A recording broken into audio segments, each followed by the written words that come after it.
I want to speak to you on prayer power and the Holy Spirit.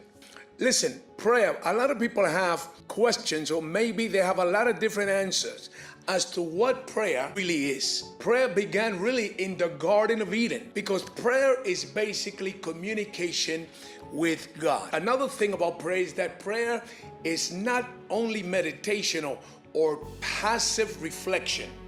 All right, prayer is a direct address in connection to God. Also, prayer is described in the Bible really as seeking God's favor for something, like Moses did in Exodus chapter 32 verse 11, for example.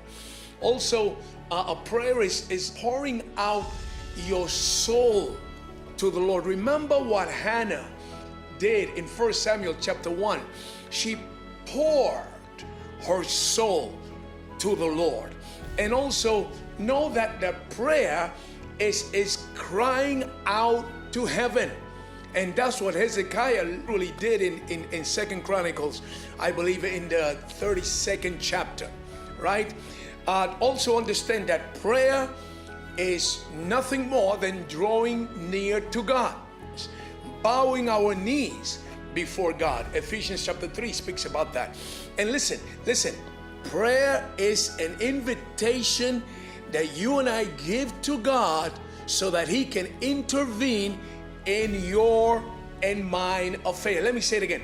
Prayer is an invitation that we give to God so that He can intervene, all right, in our affairs. And prayer is the line of communication between heaven and you. Don't forget that, right?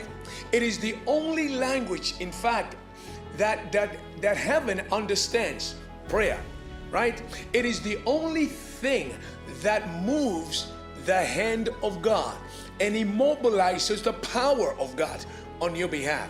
And prayer is the opening of your heart to God, right?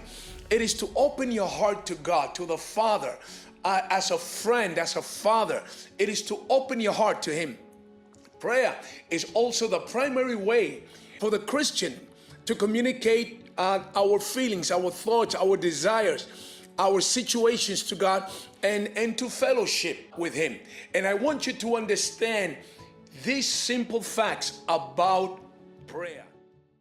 Citronnelli Ministry, touching people, touching nations, and touching the world for the glory of Jesus Christ.